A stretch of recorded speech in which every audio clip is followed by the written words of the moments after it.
کیا مراد سعید روپوشی ختم کر کے واپس پاکستان تحریک انصاف کی سیاست میں عملی طور پہ سامنے آ چکے ہیں؟ کیا بانی پاکستان تحریک انصاف عمران خان اڈیالہ جیل سے اپنا نیا بیان بغیر کسی ملاقات کے باہر پہنچانے میں کامیاب ہو چکے ہیں؟ کیا نومبر کی کارروائی مئی کی کارروائی کا شاخسانہ بنا دی جائے گی؟ کیا دیگر پارٹی سے رابطہ کر کے پاکستان تحریک انصاف دوبارہ اسلام آباد آنے کی کال باضابطہ طور پر دے گی؟ حکومتی بیانات میں تضادات کے بعد حکومت کیا کوئی فیصلہ کر چکی ہے؟ آپ سب پر سلامتی ہو، میں یاسر رشید ہوں اور آپ دیکھ رہے ہیں 92 ڈیجیٹل۔ عبید اللہ علیم کا لکھا ہوا ہے، میں بھی جھوٹا تم بھی جھوٹے، آؤ چلو تنہا ہو جائیں، کون مریض اور کون مسیحا اس دکھ سے چھٹکارا پائیں، آنکھیں اپنی خواب بھی اپنے خواب کسے دکھلائیں، اپنی روحوں میں سب اپنے کوڑ سجائیں، بیٹھ کے اپنے گھر میں اپنا جشن منائیں، شاید لمحہ آئندہ میں لوگ ہمیں سچا ٹھہرائیں۔ آغاز کے اوپر جو سوالات اٹھائے گئے انہی سوالوں کا احاطہ اس ویلاگ میں کیا جائے گا، لیکن بالترتیب ان سوالوں کا احاطہ کرنے سے پہلے ایک بات آپ کو بتانی کہ تاریخ کے مورخ جو ان دنوں تحریر لکھ رہے ہیں اور عینی شاہدین جن کی آنکھوں نے زمانے کی تلخیاں دیکھ لی ہیں، ان سے ایک سوال پوچھا گیا کہ تحریر لکھتے وقت اور واقعہ بتاتے وقت اپنی رائے بھی دیا کرو تاکہ تم کس قبیل سے ہو پہچانے جا سکو۔ تو جواب سننے کو ملا کہ تاریخ اگر مزید لکھنے اور واقعات کو دیکھنے کا ارادہ کر لیا ہے تو اس کے لیے لازم ہے کہ تجزیہ رہنے دو، صرف حالات بیان کرو، دونوں اطراف کے رخ دکھاتے رہو۔ سننے اور پڑھنے والے بہتر تجزیہ اور تبصرہ کر سکتے ہیں، تو ایسی صورتحال میں اپنی جان جوخم میں بیجا کیوں ڈالی جائے؟ پاکستان کے موجودہ سیاسی منظرنامے پہ اگر نظر دوڑائی جائے تو آج خیبر پختونخوا سے ایک خبر موصول ہوتی ہے۔ مشیر اطلاعات خیبر پختونخوا بیرسٹر ڈاکٹر محمد علی سیف کہتے ہیں کہ ڈی چوک احتجاج کے بعد بانی پی ٹی آئی کے رہائی کی تحریک مزید مضبوط ہو گئی۔ اچھا، سارے واپس چلے گئے ہیں تو وہ کہتے ہیں کہ یہ تحریک مضبوط ہوئی ہے۔ ان کے مطابق حکومت یہ سمجھتی ہے کہ بربریت سے پاکستان تحریک انصاف کی تحریک کمزور ہو گئی ہے تو یہ ان کی بھول ہے۔ علی امین گنڈاپور کی سربراہی میں بانی پاکستان تحریک انصاف کی رہائی کی تحریک جو ہے وہ مزید زور پکڑے گی، اور انہوں نے اس ضمن کے اندر یہ بھی کہا کہ علی امین گنڈاپور کی قیادت کے اوپر سب کا پورا اعتماد ہے۔ بربریت کر کے جعلی حکومت نے اپنے پاؤں کے اوپر خود کلہاڑی ماری ہے اور حکومت نے خوف پیدا کرنے کے لیے کوشش کی ہے، مگر خوفزدہ حکومت خود ہے۔ اور بیرسٹر سیف نے اس موقع کے اوپر یہ بھی کہا کہ ظلم ہمیشہ خوفزدہ لوگ کرتے ہیں، اور معصوم کارکن جو ہیں ان کے اوپر جو تشدد کیا گیا، ان سے جو رویہ روا رکھا گیا، تو حکومت کو اپنے منطقی انجام تک وہ پہنچائے گا۔ اور ڈی چوک احتجاج کے بعد بانی پاکستان تحریک انصاف کی رہائی کی تحریک جو ہے وہ مزید مضبوط ہو چکی ہے۔ اب اس مضبوطی میں کس حد تک اسے ٹائے رکھا گیا، یہ ایک سوال ہے۔ یہ مضبوطی پاکستان تحریک انصاف کی اندرونی کمزوری کے لیے بیانیے کے طور پہ سامنے آ رہی ہے، یا یہ واقعی مضبوطی اس پریشر کے بعد سامنے آ رہی ہے جس پریشر میں پے در پے وہاں پر جا کر وہاں سے واپسی کی راہیں اختیار کرنے پر کارکنان کی جانب سے جسے بنایا گیا تھا، کارکنان کی جانب سے جو موقف اٹھایا گیا ہے، اس موقف کی تکمیل بانی پاکستان تحریک انصاف سے ملاقات کے بعد ہونا تھی، لیکن وہ ملاقات نہیں ہو پا رہی۔ اور میں نے کل بھی بات کی، پرسوں بھی بات کی کہ کانسپائریسی تھیریز جنم لیتی رہیں گی، بیانات متضاد آتے رہیں گے، اور انہی متضاد بیانات کے نتیجے کے اندر آپ کس نتیجے میں پہنچیں گے کہ کیا یہ بات ٹھیک ہے یا نہیں ٹھیک، یہ تب تک آئیں گے جب تک پریشر ٹیکٹک کے طور پہ ملاقات نہیں کروا دی جاتی۔ حکومتی انٹینشنز کیا ہے؟ میں نے اس وقت بھی کہا تھا کہ حکومت یہ اندرونی معاملات جو پاکستان تحریک انصاف کے ہیں اس سے بھی فائدہ اٹھائے گی۔ ملاقات جلد ہونے کے امکانات نہیں ہیں، یعنی ایک دو دن میں نہیں ہے۔ اب یہ ہو جائے گا تو اس کے بعد اگر وہ اپنی چیزیں اچیو کر پائے تو ہو سکتا ہے ملاقات بھی ہو جائے۔ لیکن وزارت داخلہ نے آج پاکستان تحریک انصاف کے احتجاج کے دوران پاک فوج کا پرتشدد مظاہرین سے کوئی براہ راست ٹکراؤ ہونے یا نہ ہونے کے حوالے سے بیان دیا ہے کہ کوئی ٹکراؤ نہیں ہوا۔ انہوں نے اپنے اعلامیے کے اندر کہا ہے کہ 21 نومبر کو اسلام آباد ہائی کورٹ نے وفاقی حکومت کو امن و امان ہر قیمت پر قائم رکھنے کی ہدایت دی. آج وزارت داخلہ نے وہ اعلامیہ جاری کیا. انہوں نے کہا جی ہائی کورٹ نے وزیر داخلہ کو ہدایت کی کہ وہ امن و امان کے حوالے سے پاکستان تحریک انصاف کی قیادت سے رابطہ کریں.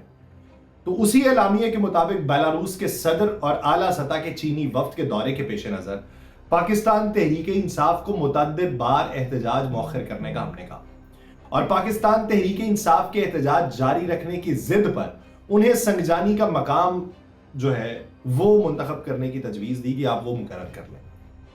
اب یہ جو بیان ہے یہ آپ کو بتانا اس لیے مقصود ہے کہ وزارت داخلہ کا ہے, اسے بطور شواہد رکھا جائے گا. انہوں نے کہا کہ غیر معمولی مراد بشمول پارٹی سربراہ عمران خان سے ملاقاتوں کے باوجود پاکستان تحریک انصاف نے عدالتی احکامات کی خلاف ورزی کی. مظاہرین نے سنگجانی کی بجائے اسلام آباد کے ریڈ زون میں داخل ہو کر قانون کی خلاف ورزی کی اور اعلامیے کے اندر یہ کہا گیا کہ پرتشدد مظاہرین نے پشاور تا ریڈ زون تک مارچ کے دوران ڈیوٹی پر مامور اہلکاروں کو نشانہ بنایا. مظاہرین نے اسلحہ بشمول سٹیل سلنگ شاٹس, سٹن گرنیڈ, آنسو گیس کے شیل اور کیل جڑی لاٹھیاں استعمال کی. پرتشدد احتجاج میں خیبر پختونخوا حکومت کے وسائل کا بھرپور استعمال کیا گیا اور وزارت داخلہ نے یہ کہا کہ سخت گیر 1500 شرپسند جو تھے یہ براہ راست مفرور اشتہاری مراد سعید کے ماتحت سرگرم تھے جو خود بھی ان کے ہمراہ تھا اور گروہ نے عسکریت پسندانہ حکمت عملی کے تحت قانون نافذ کرنے والے اہلکاروں کے اوپر حملہ کیا. صوبائی سرکاری مشینری کی مدد سے سڑک پر نصب رکاوٹیں ہٹا کر شرپسند جتھوں کے لیے راستہ بنایا گیا. وزارت داخلہ اپنے اس اعلامیے کے اندر یہ کہتی ہے کہ قانون نافذ کرنے والے اداروں کے اہلکاروں نے پرتشدد مظاہرین کے ساتھ انتہائی تحمل کا مظاہرہ کیا اور اسلام آباد میں چیک پوسٹ پر ڈیوٹی پر متعین 3 رینجرز اہلکاروں کو گاڑی چڑھا کر شہید کر دیا گیا. پرتشدد مظاہرین نے ایک پولیس اہلکار کو بھی شہید کیا اور شرپسندوں کے ہاتھوں قانون نافذ کرنے والے اداروں کے 232 اہلکار زخمی ہوئے. پرتشدد مظاہرین نے سیکیورٹی فورسز پر حملہ کیا اور پولیس کی متعدد گاڑیوں کو آگ لگا دی گئی. اس اعلامیے میں یہ بھی کہا گیا کہ آئین کے آرٹیکل 245 کے تحت اسلام آباد میں پاک فوج کو تعینات کیا گیا. پاک فوج کی تعیناتی کا مقصد عام تنصیبات کو محفوظ اور غیر ملکی سفارتکاروں کی حفاظت تھا اور پاک فوج کی تعیناتی کا مقصد دورے پر آئے ہوئے اہم وفود کے لیے محفوظ ماحول کو یقینی بنانا تھا. پولیس اور رینجرز نے اس پرتشدد ہجوم کو منتشر کرنے کے لیے اسلحے کا استعمال ہی نہیں کیا. وزارت داخلہ کے اس اعلامیے میں یہ بھی ہے کہ پاک فوج کا پرتشدد ہجوم سے براہ راست کوئی ٹکراؤ نہیں, نہ ہی وہ فسادات روکنے پر تعینات تھی اور منتشر کرنے کے دوران قیادت کے ہمراہ مسلح گارڈز اور مظاہرین کو مسلح شرپسندوں نے اندھا دھند فائرنگ کی.